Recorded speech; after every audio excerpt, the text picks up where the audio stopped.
Así es que estaba todo el pueblo de Israel. Aquí arriba, donde Salomón había construido el altar, estaban preparados ya los músicos, toda la gente de alabanza, todos los levitas que tenían el llamamiento de la adoración, estaban listos con todos los instrumentos para darle la gloria a Dios. Aleluya.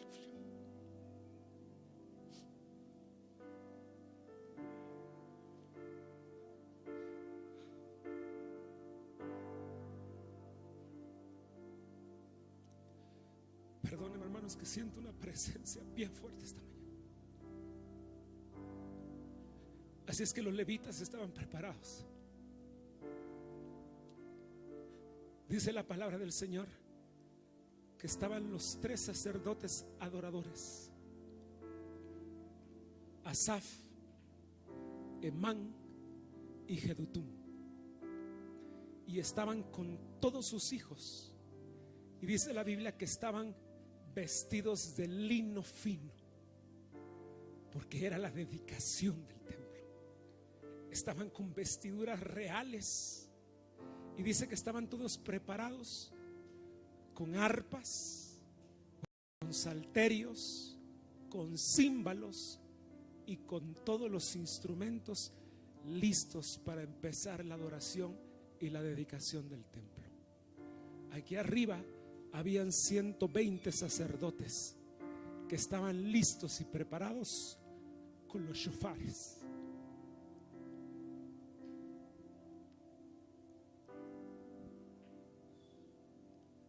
$120 shofares dispuestos a la voz del rey.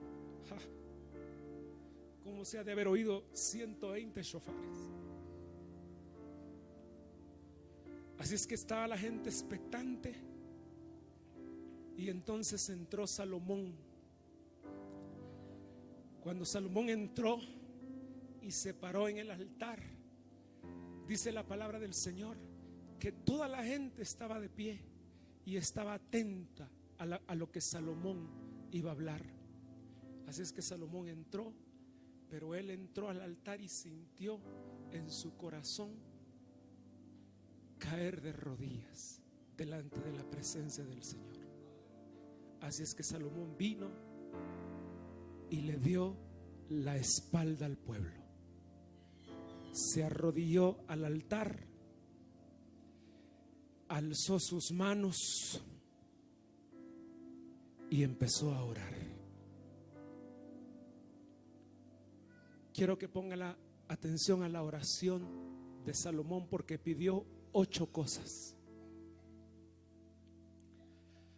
Cuando Salomón se arrodilló, empezó a orar y le dijo: Señor, llegó el día de la dedicación.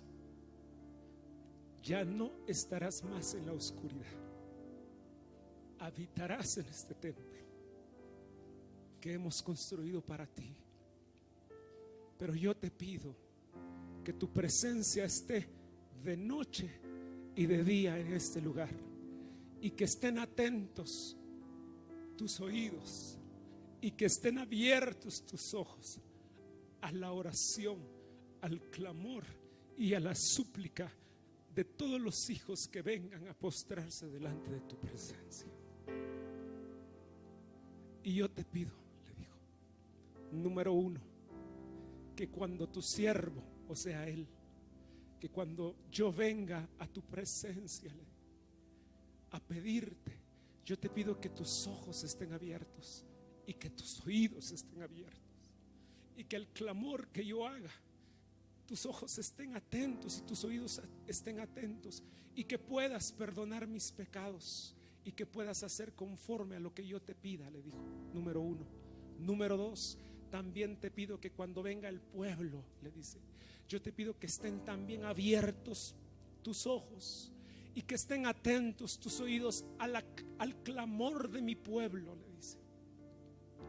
Y que cuando ellos vengan rendidos a tu presencia, tú puedas perdonarlos y puedas hacer todo conforme ellos te lo han pedido en su corazón. Y siguió orando.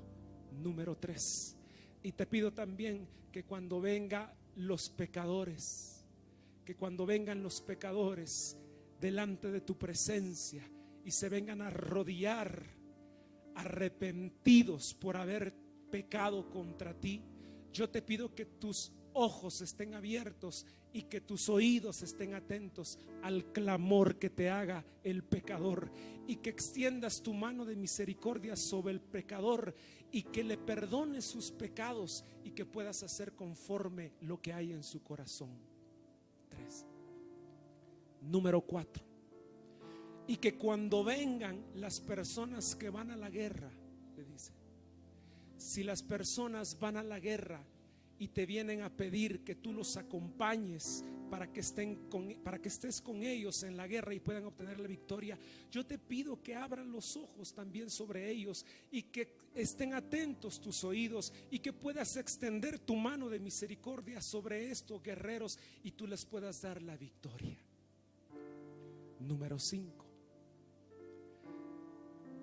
También te pido, le dijo, que cuando se cierren los cielos y cuando no haya lluvia sobre la tierra, yo te pido que todo aquel que esté bajo esos cielos cerrados, que estén abiertos tus ojos, que estén atentos tus oídos y que tú puedas abrir los cielos y hacer descender la lluvia a tu tiempo.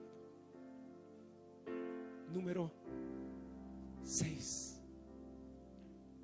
Y te pido también que por todos aquellos que van a la guerra, pero que por alguna razón pecaron contra ti y vayan a perder a la guerra y se conviertan en víctimas y esclavos de sus adversarios, yo te pido que aquellos que aún siendo tomados en cautiverio, si se arrodillaran ahí en la tierra de su cautividad y clamaran a ti y se arrepintieran de sus caminos, que tú puedas abrir sus ojos sobre los cautivos, que puedan estar atentos tus oídos sobre ellos y que ellos puedan regresar con bendición a la tierra de su heredad.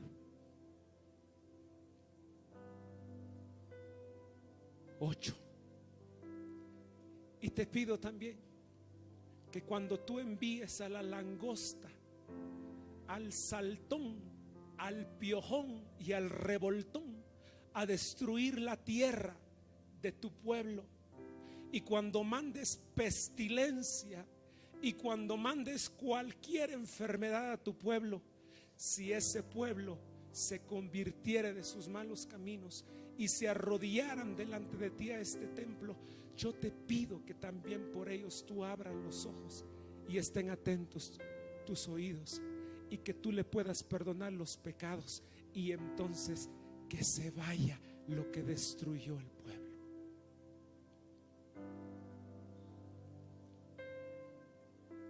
De esa manera oró Salomón al Señor antes de hacer la dedicación. Cuando terminó de orar, empezó la música. Y dice la palabra del Señor que empezaron a entonar los cantos hechos por David. Empezaron a sonar los címbalos, empezaron a sonar los shofares, empezó a sonar el salterio, las arpas. Y dice la palabra del Señor que empezaron a cantar: porque tú eres bueno, porque para siempre tu misericordia es. Y dice que no cesaban de cantar: porque tú eres bueno, porque para siempre tu misericordia es. Y dice que todo el pueblo de Israel empezó a cantar: porque tú eres bueno. Cuando todo el pueblo empezó a cantar, dice la Biblia que empezó a descender la nube de Jehová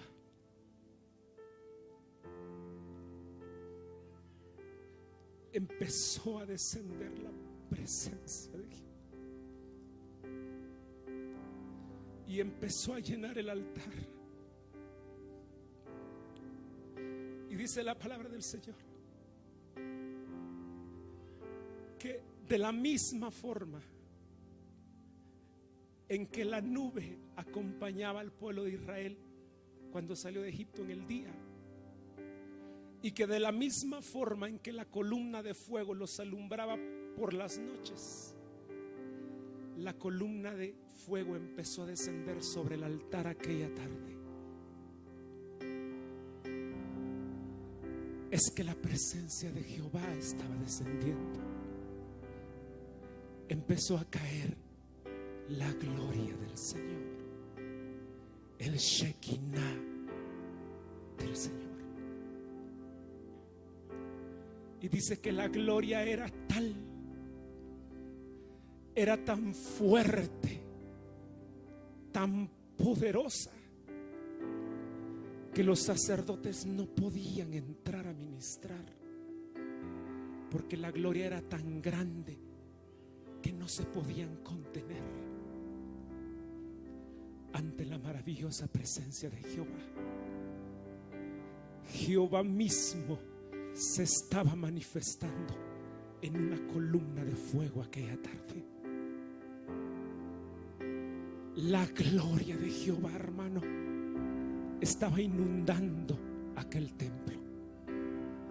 Cuando todo el pueblo de Israel vio que estaba descendiendo la gloria, no tuvieron que hacer otra cosa más que arrodillarse delante del Shekinah, la presencia, la presencia, la presencia, la gloria del Rey, la gloria del Santo de Israel se estaba manifestando de una de las maneras más gloriosas y poderosas, como no hay nada descrito en la Biblia. Se estaba manifestando en aquel lugar, y todo el pueblo de Israel cayó de rodillas ante su gloria. Entonces dice la palabra del Señor que Salomón había pensado que la dedicación fuera solo en ese rato, pero era tan fuerte la gloria y tanta la gente que la dedicación se extendió durante 7 días. Durante 7 días estuvieron viendo y gozando la gloria del Señor. ¿Cómo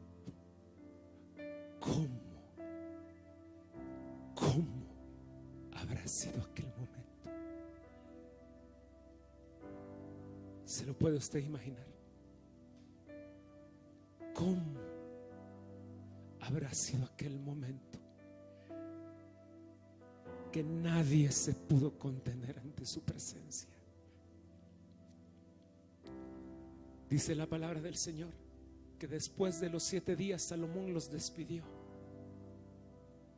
y dice que toda la gente se fue gozosa, alegre y contenta. Y de esa manera Salomón hizo la dedicación del pueblo. Entonces por la noche se le apareció el Señor a Jehová, a Salomón, y le dice: Salomón, yo he escogido esta casa para posar mi presencia. Le dice: desde que salió el pueblo de Egipto, nunca había escogido un pueblo de todas las 12 tribus de Israel para que mi presencia estuviera ahí, y nunca había escogido a ningún hombre para dirigir ese pueblo. Pero yo, Jehová, he escogido a Jerusalén para que habite mi presencia, y he escogido a David para que reine sobre ese pueblo. Entonces le dice: esta casa será casa de sacrificio. Y le dice: si yo, le dice Jehová, si yo cerrare los cielos para que no caiga lluvia sobre el pueblo, si yo mandare a la langosta a que destruyera toda la tierra, y si yo mandara pestilencia sobre el pueblo, si yo lo hiciera, dice Jehová, oiga, si se humillare mi pueblo, sobre el cual mi nombre se invoca, y oraren y se convirtieren de sus malos caminos, entonces yo oiré desde los cielos, perdonaré su pecado y sanaré su tierra.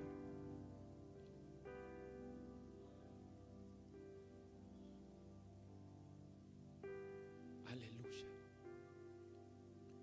Y si tú, le dices a Salomón, sigues el camino de tu padre David y no te regresas atrás, yo confirmaré el pacto de tu reino, confirmaré el trono de tu reino.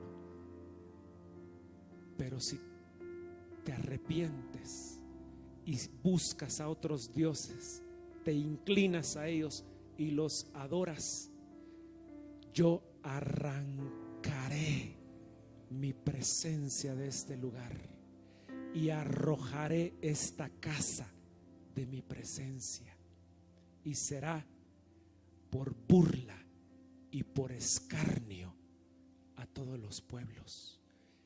Y esta casa, que es tan excelsa, será de espanto para toda la gente. Y cuando la gente la viera, se preguntará: pero ¿por qué Jehová hizo esto con el pueblo de Israel? Entonces dirán: porque le dieron la espalda a Jehová y no se convirtieron de sus malos caminos. Aleluya. Así le habló Jehová. Note que Salomón siempre le pidió que estuvieran abiertos sus ojos y atentos sus oídos. Y Jehová le dijo: si mi pueblo se humillare, entonces yo oiré desde los cielos. Aleluya. Por eso es que el mensaje de hoy es titulado La humillación que mueve la mano de Dios. Porque yo quiero hablarle de la humillación que en primer lugar hizo Salomón delante de todo su pueblo. Note que el templo de Salomón fue construido en el monte de Moriah. Y el monte de Moriah fue aquel mismo monte donde Abraham alguna vez iba a sacrificar a Isaac. ¿Se acuerda? Que hablamos una vez del altar de adoración en ese capítulo. Pero en ese mismo monte donde Abraham iba a sacrificar a Isaac, ahí mismo fue levantado el templo de Salomón.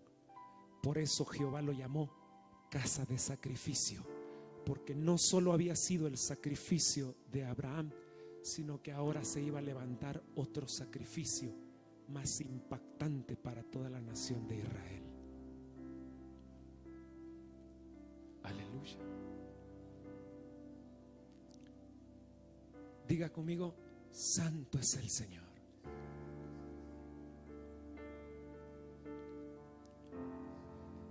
Quiero que habla conmigo el capítulo 2 de Crónicas, el capítulo 7 y el versículo 12. Segunda de Crónicas, capítulo 7 y versículo 12. Aleluya. Y le dijo: y apareció Jehová a Salomón de noche y le dijo: yo he oído tu oración y he elegido, diga conmigo, elegido para mí este lugar por casa de sacrificio. Me voy a quedar un ratito aquí en la palabra elegido. No sé si me pueden poner el Primera de Pedro capítulo 2 y versículo 9. Aleluya. Póngame atención acá un momento.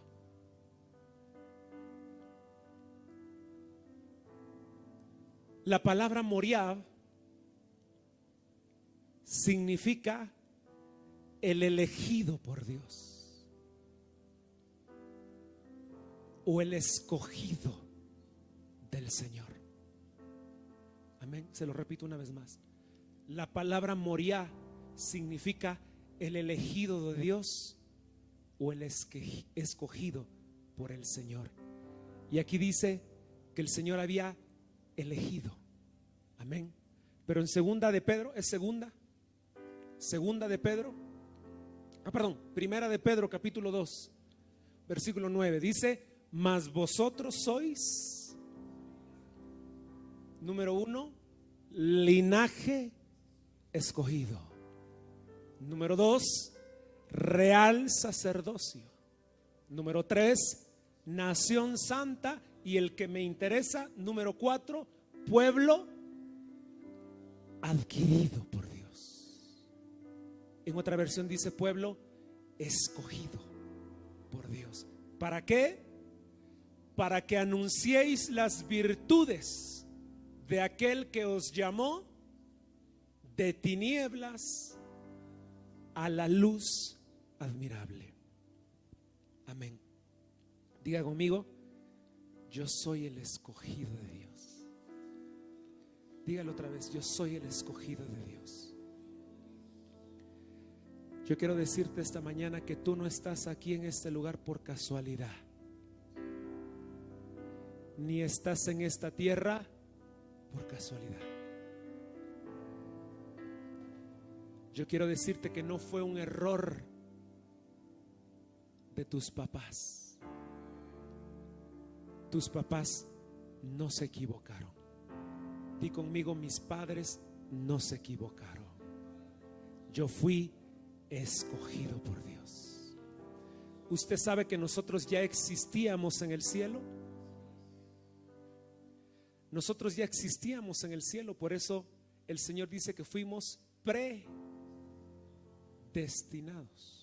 ¿Cómo podemos ser predestinados? Nadie puede ser predestinado si no existía antes.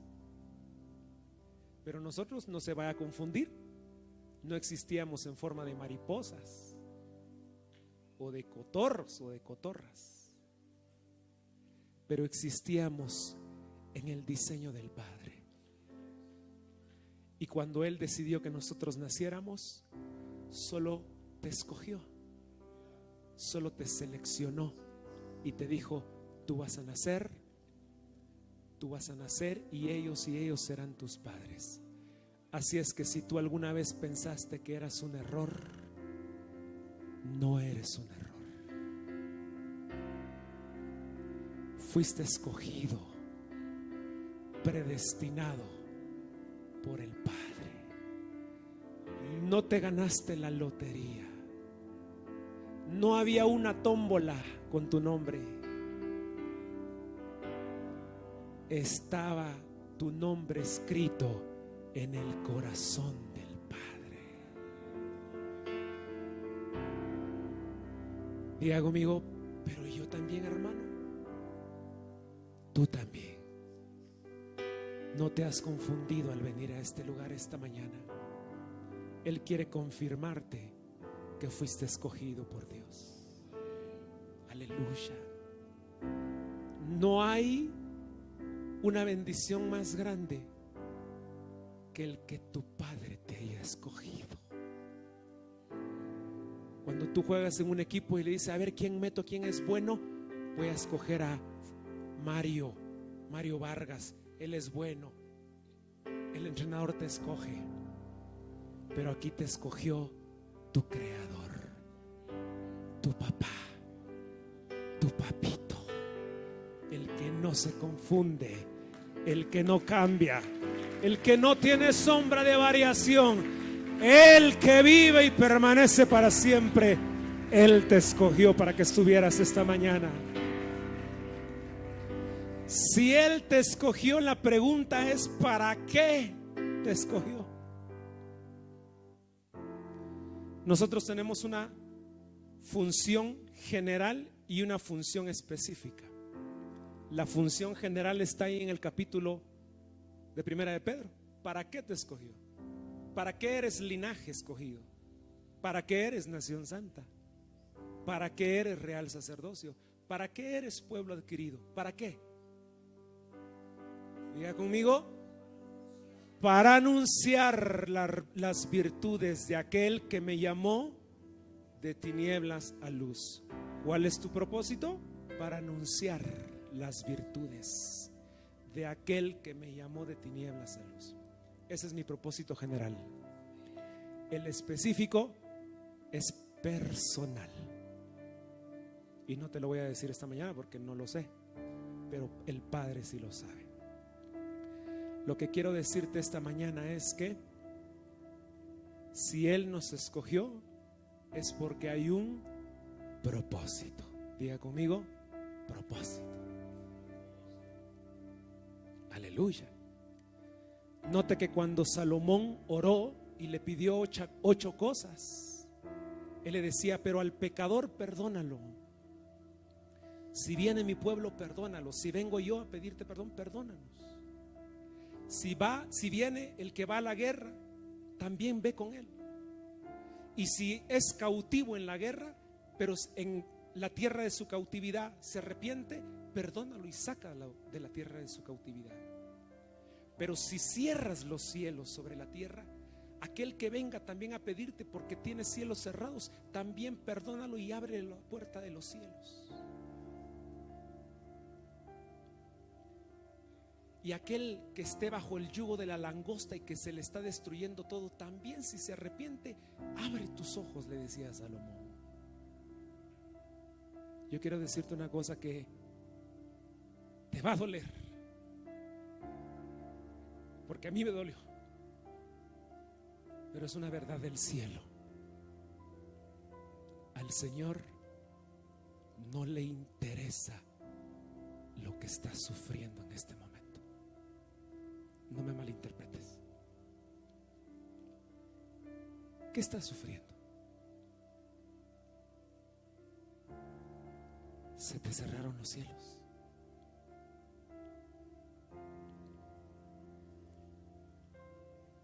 ¿Qué es que se le cierre a uno los cielos? Cuando hay cielos cerrados, uno busca trabajo y como que no existiera trabajo para uno. Cuando se te cierran los cielos, si tú tienes negocio, tú miras que todos los negocios prosperan y tu negocio va en picada. Tú miras que tu matrimonio se está deshaciendo, que tus hijos se están perdiendo, y tú clamas, oras y de todo, pero no pasa nada porque hay cielos cerrados. Tal vez se te están destruyendo los negocios, las cosas que tienes. Tal vez estás gastando. Dice la palabra que si yo mandare pestilencia, dice Jehová. ¿Qué es la pestilencia? Las enfermedades.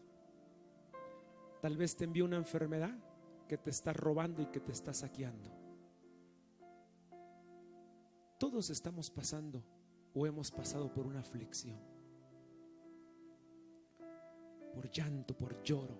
Y sé que muchas personas están aquí, están en la misma o en el mismo tiempo de la agudeza de ese trato. Es decir, están en la fase de que están recibiendo lo más duro de parte del trato. Pero al Señor no le interesa eso. Pero hermano, estoy sufriendo. No le interesa que esté sufriendo. Pero es que estoy llorando. No le interesa que llores. Pero es que me duele. No le interesa que te duela. ¿Sabe por qué? A Él lo que le interesa es el propósito. Si para cumplir su propósito te tiene que quebrantar, entonces te va a quebrantar. Si para cumplir su propósito te va a quitar cosas, entonces te la va a quitar. Si para cumplir su propósito Él te tiene que humillar y te va a causar dolor, lo hará, porque no interesa el dolor, interesa el propósito.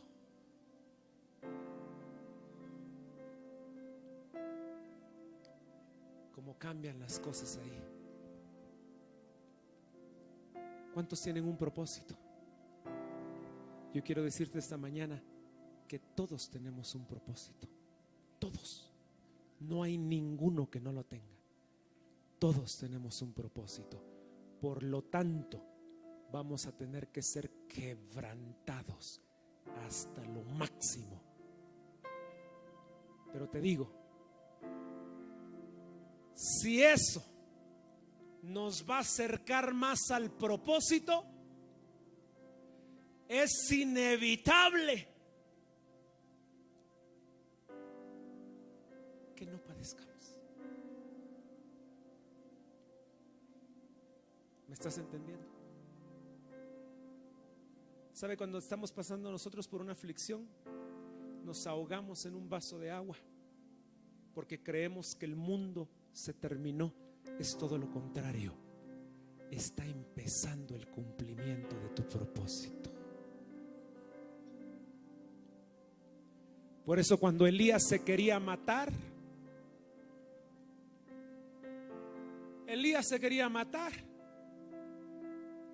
cuando Elías estaba en lo máximo del sufrimiento porque quería matarse, ¿cuál fue la palabra del Señor? Largos días te restan. ¿Por qué? Porque estaba empezando el cumplimiento de su propósito. ¿Me estás entendiendo? ¿Quiénes están siendo quebrantados en esta época? Yo estoy siendo quebrantado de una forma como usted no se imagina, hermano. Usted no se lo imagina y tampoco se lo voy a contar porque no es para eso que estoy acá. Pero estoy siendo quebrantado de una forma increíble como nunca jamás en la vida me lo esperé. Pero cuando entendí que el Señor está cumpliendo su propósito en mi vida, mi forma de ver el sufrimiento cambió.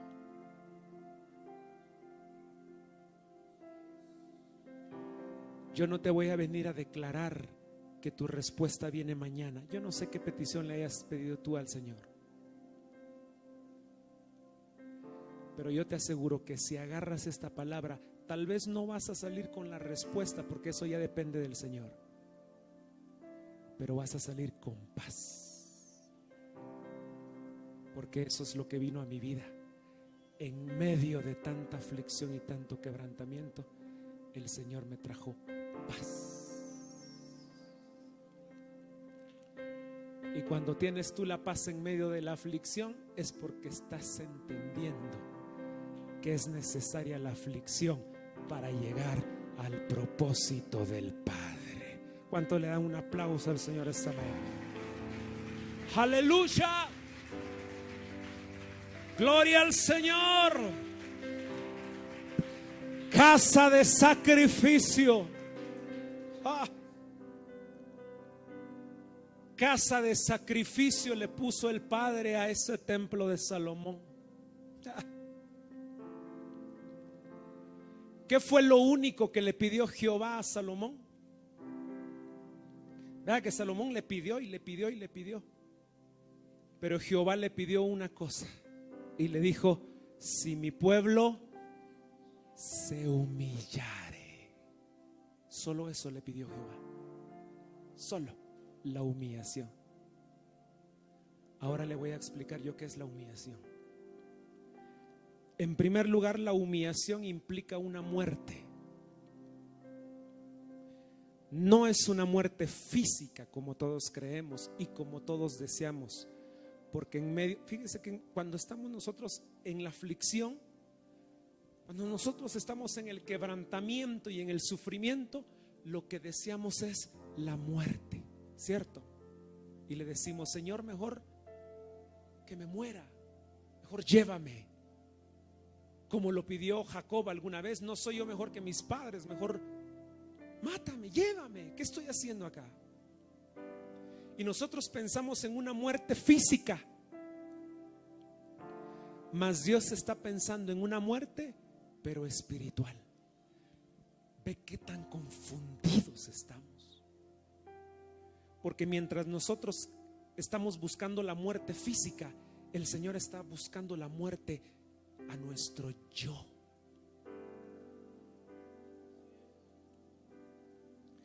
Por eso es que la humillación implica una muerte, y por eso es que la casa fue llamada casa de sacrificio. Pero oiga lo que dice el diccionario, que significa humillar. La palabra humillar, dice el diccionario, que significa la inclinación de una parte del cuerpo, que generalmente es la cabeza, en señal de sumisión. Lo voy a repetir. Humillar significa inclinar una parte del cuerpo, que generalmente es la cabeza, en señal de sumisión. Pero escuche usted lo que significa sumisión. Es la actitud. Diga conmigo: actitud voluntaria. Sumisión es la actitud voluntaria de ceder la voluntad o de ceder mis derechos a la autoridad de otra persona. Vuelvo a repetirlo. Sumisión es la actitud voluntaria, y tiene que ser voluntaria, porque si lo haces a la fuerza, entonces no es sumisión, es cautiverio.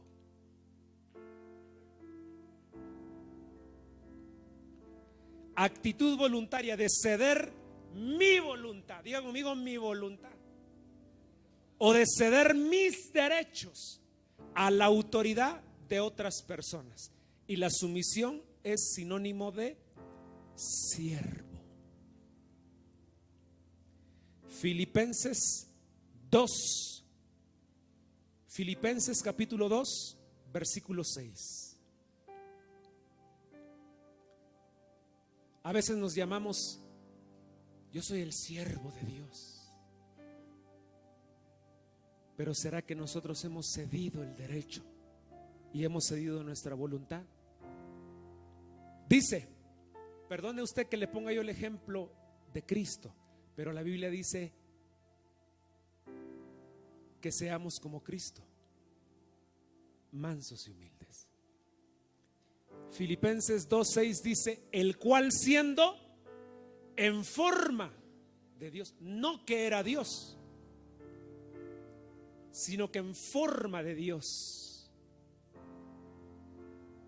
no estimó el ser igual a Dios como cosa que aferrarse. Siguiente, por favor, el 7. Sino que se despojó a sí mismo, tomando forma de siervo, hecho semejante a los hombres. Note que dice que era en forma de Dios. Y ahora se hizo semejante a los hombres. Como hombre tenía derechos de hombre. ¿Sí? Él era Dios, pero dejó su forma de Dios y se convirtió en hombre.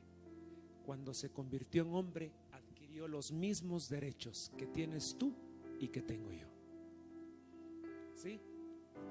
Entonces, hecho semejante a los hombres. El siguiente. Y estando en esa condición de hombre, se humilló a sí mismo, haciéndose obediente hasta la muerte y muerte de cruz. Se humilló. Oiga, ¿ves? Se humilló siendo Dios, en forma de Dios, poseyendo las riquezas, la gloria, la autoridad. Lo dejó todo por humillarse. Sigamos. Por lo cual, ahí viene el entonces de Dios. Dios también lo exaltó hasta lo sumo.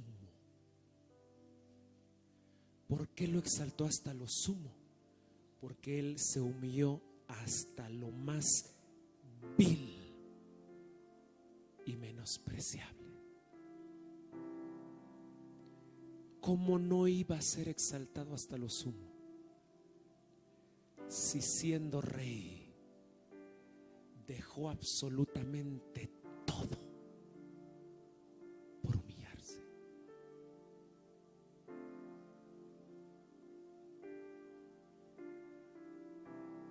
Oh, santo es el Señor.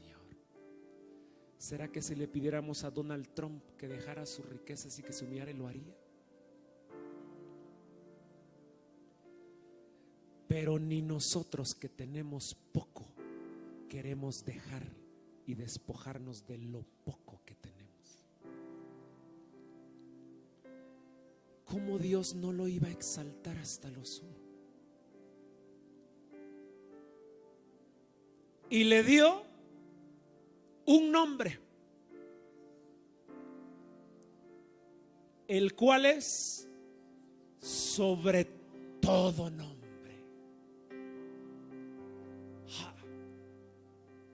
Para que toda rodilla de los que están en el cielo, en la tierra, en los aires, en las aguas, debajo de la tierra, declaren que Jesucristo es el Señor. Démosle un aplauso al Señor. Para que toda lengua confiese que Jesucristo es el Señor, para la gloria de Dios Padre. Oiga, Apocalipsis capítulo 5 dice que en el cielo buscaron aquel que pudiera abrir los sellos. Dice que buscaron en el cielo, en la tierra y aún debajo de la tierra, para que alguien fuera digno de desatar los sellos, mas no encontraron a nadie digno de abrir los sellos. Pero Juan, que es el que narra esta visión, dice: entonces oí una voz que vino del cielo que decía: el inmolado es digno de abrir los sellos. ¿Quién es el inmolado? Jesús, porque Él fue el único que dio su vida por todos nosotros. Eso significa inmolar. Entonces dice que el inmolado fue el único digno de abrir los sellos. Y al inmolado dice que se le dio la autoridad, toda sabiduría y todas las riquezas. Alarán. Note que era en forma de Dios al principio. Si era en forma de Dios no le hacía falta nada, era rey. Se humilló, se despojó de todo el reinado. ¿Y cuál fue la exaltación que le hizo Dios? Que le regresó toda la autoridad, la sabiduría y las riquezas. Así premia el Señor al que se humilla.